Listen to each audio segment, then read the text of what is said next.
Salut à tous, on se retrouve aujourd'hui pour une nouvelle vidéo de test avec aujourd'hui le Realme 9 Pro Plus 5G. Donc du coup Realme qui améliore un peu la formule, on est passé du 9 Pro du 8 Pro qui était plutôt intéressant avec le 9 Pro Plus. Bon, vous le savez, pour ceux qui savent, qui connaissent un peu, c'est la petite guerre entre Realme et Redmi. On a les Redmi 11...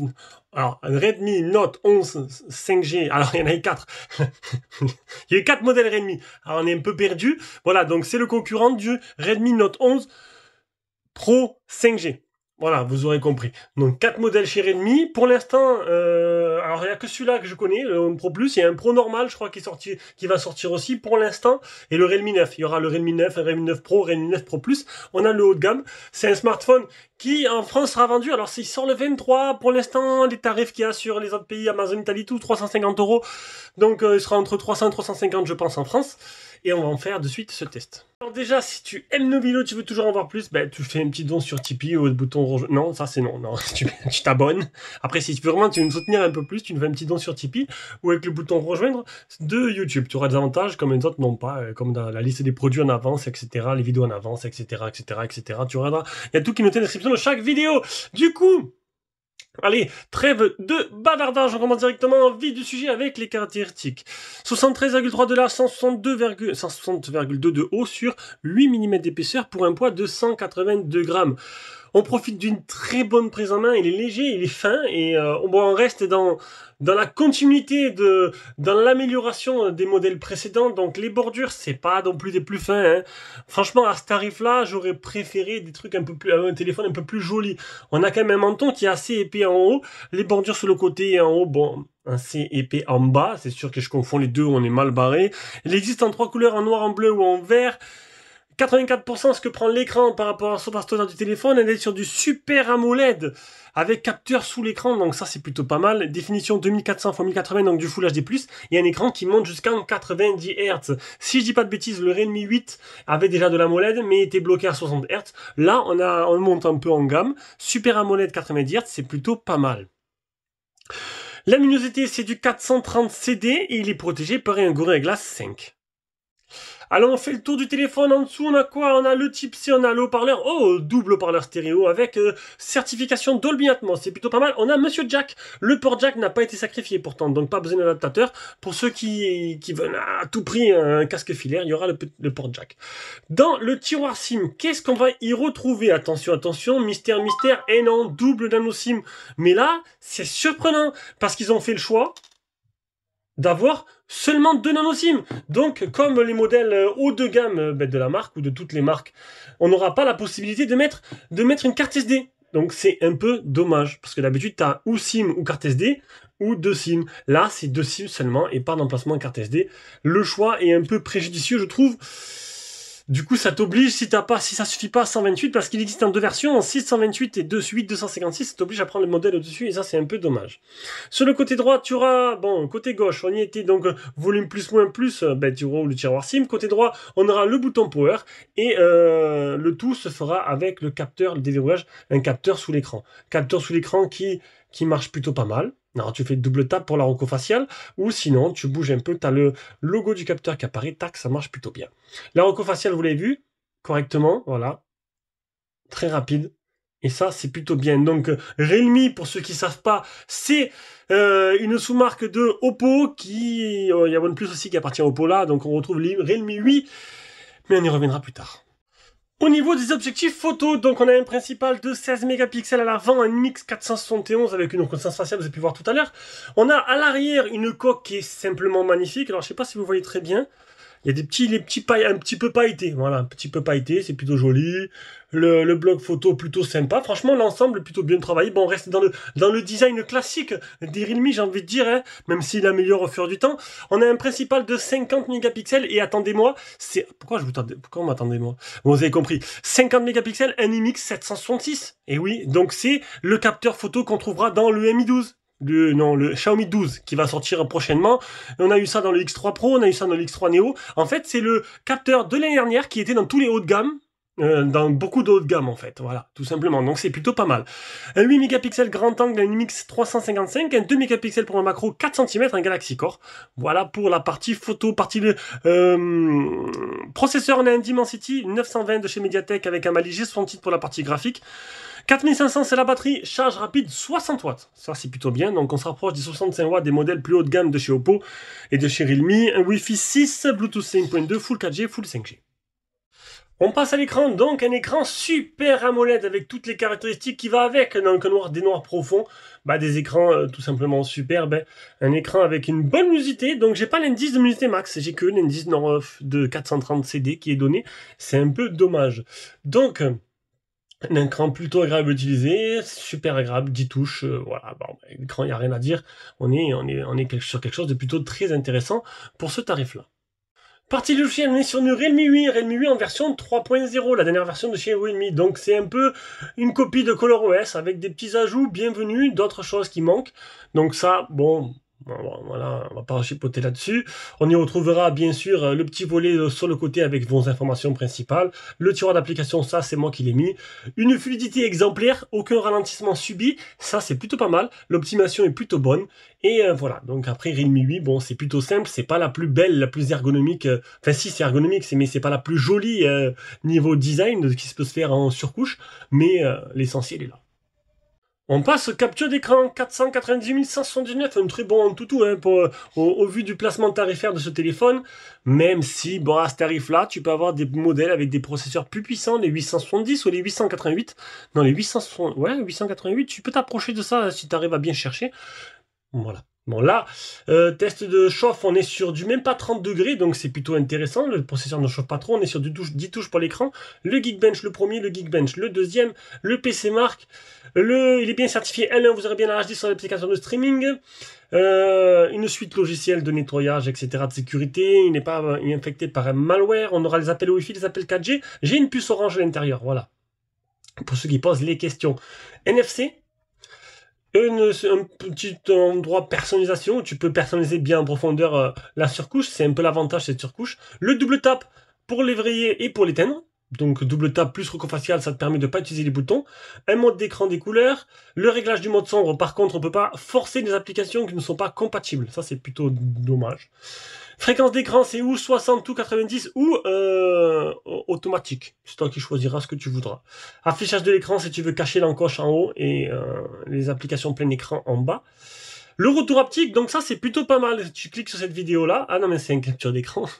Tu verras, tu feras un test. C'est plutôt bien. Le retour haptique a été travaillé histoire que tu ressens au plus près en fait les éléments. Donc tu as une petite vidéo promotionnelle où il te montre des ballons qui éclatent et tout. Et tu ressens en même temps les vibrations en fonction de la vidéo. C'est plutôt sympa. Associé au son, c'est bien. Sans le son, du coup tu as moins de sensations. Mais c'est vrai que le son plus le retour haptique, ça te donne vraiment l'impression que ce soit réel un peu plus. Et ça c'est plutôt pas mal. Mais moi, bon, je coupe toutes les vibrations, donc c'est plutôt inutile pour moi. Le Dolby Atmos, un mode sécurité, tu appuies 5 fois dessus, ça envoie des SOS, tout simplement en cas où si tu es en galère. On a des fonctionnalités spéciales, fenêtre flexible, lancement rapide, barre latérale intelligente qui est là, tac, avec des raccourcis, un espace enfant, un mode simple. Augmentation de la RAM, ça c'est tous les téléphones maintenant depuis Android 12 ou Android 11. Donc tu peux mettre jusqu'à 5 Go alloués à la RAM qui prennent au stockage. Ça c'est plutôt pas mal. Realme Lab, il y a des trucs sympas. Partage de Munich double. Non, Realme Lab, c'est des applications qui sont encore en bêta. Donc tu peux connecter à la fois un écouteur Bluetooth et un écouteur filaire. Ah, ça c'est plutôt pas mal. Ça existe peut-être déjà ou pas. Mais c'est la première fois que je le vois. Donc c'est plutôt sympa. L'atténuation d'ici, c'est les lumières qui peuvent vous éblouir, la luminosité. Capsule sommeil, c'est pour optimiser le repos pendant que le téléphone il dort. Tout simplement, le téléphone il dort. C'est vous qui dormez, le téléphone ne dort pas. Optimiser votre repos, votre sommeil et mesure la fréquence cardiaque avec le capteur d'empreinte. On arrive à l'autonomie, donc une batterie de 4500 mAh, recharge rapide 60 watts, ça donne quoi? Donc sur une journée type de 11h36, utilisé 35%. Alors regardez pas là, le score il est pas bon. J'ai utilisé 2h10 écran allumé, il me restait 65%. Honnêtement, c'est un téléphone qui va durer 2 jours et demi et c'est plutôt pas mal. Voilà. Et on arrive au GPS test, 2 mètres de marge, 31 satellites fixés sur 47. Allez, on se retrouve sur la partie jeu sur Call of Duty mobile. Alors, qu'est-ce que ça donne ce Dimensity 920? Alors, tu peux mettre... je me suis trompé. Donc, graphisme élevé. Ah, ok, d'accord. Donc, graphisme élevé et fréquence d'image très élevée. Du coup, là, ben, voilà. On va regarder un peu maintenant ce que ça vaut au niveau de l'écran. Est-ce que c'est fluide? Est-ce que ça tourne bien? Bon, fluidité, oui. Mais c'est surtout au niveau de la précision du tactile hein, que je vais voir un peu. Donc, j'ai fait déjà quelques parties, vous inquiétez pas. Il n'y a rien à dire là-dessus. Associé au bon petit son qui est donné avec. Donc ce sera très bien. En partie jeu, il n'y a pas de souci là-dessus. Allez, on passe à la suite. On arrive à la partie photo, donc photo 50 mégapixels avec le fameux IMX766, un objectif très bon, qui a été mis dans très beaucoup de téléphones haut de gamme de l'année dernière, très beaucoup de téléphones, c'est pas très français, mais bon, voilà, vous aurez compris. Donc du coup, les résultats devraient être assez probants, et c'est plutôt pas mal. Alors, on a quoi? On a un mode nuit, alors mode nuit, vous allez voir, c'est pas... ouais, il est là, mais c'est pas super efficace, quoi. Alors, j'ai fait une photo avec trépied dans la chambre, avec très peu de lumière, et en fait, en activant le mode nuit, on y voit moins bien qu'en mettant le mode normal. C'est assez paradoxal. Un mode rue, un mode vidéo, tu peux filmer jusqu'en 4K. Alors, 4K 30 fps, si je me trompe pas. 4K 30 fps, voilà, pas de souci. Donc moi j'ai filmé bien sûr en 1080 30 fps, histoire de vous montrer la stabilisation de l'image, parce que c'est en 30 fps que la stabilisation est active. Le mode portrait, le mode 50 mégapixels, le mode plus avec un mode pro, panoramique, ultra macro, timelapse, ralenti, film, vidéo, dual vidéo, scanner texte, mode étoilé et inclinaison d'éclairage. Donc comme d'hab, on va revenir avec l'appareil photo frontal et après que vous aurez vu toutes les photos que j'ai prises, bien sûr, comme d'hab, un lien d'achat en dessous de la description où vous aurez toutes les photos, vous pourrez les voir en taille réelle sur notre Google Drive.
se rejoint en vidéo avec cet appareil photo frontal de 16 mégapixels qui te permettra d'avoir un petit aperçu de ce que ça donne en capture sonore et en capture vidéo. Donc, écoutez, niveau photo, je m'attendais à du bon et c'est du bon. Voilà, donc un bon objectif photo associé à un parti logiciel qui est plutôt correct. Hein, on a du Oppo quand même derrière. Et donc du coup, tu as un résultat plutôt probant avec de très jolies photos que j'ai pu faire. Je vous ai mis tout ça dans ce petit lien Google Drive. Le flash marche très bien. Le mode macro 4 cm, bon, ben il n'est pas foufou le mode macro. Sinon, grand angle, les photos sont pas trop déformées. Je trouve que les couleurs sont plutôt réussies. Donc toutes les photos, je les ai prises en mode IA et même la vidéo en mode IA activé. C'est pour ça que les couleurs sont un peu flashy. Bon, généralement, voilà, tu vas choisir la photo la plus flashy que la photo la plus réaliste. Enfin, c'est pour moi. Ça, c'est moi, mon avis perso. Donc voilà, c'est tout. C'est du très bon. Allez, dernière partie de cette vidéo avant la conclusion. Donc on arrive à la partie son Dolby Atmos. Le son communication est plutôt bon, j'ai rien signé là-dessus. Et maintenant, écoutez le haut-parleur.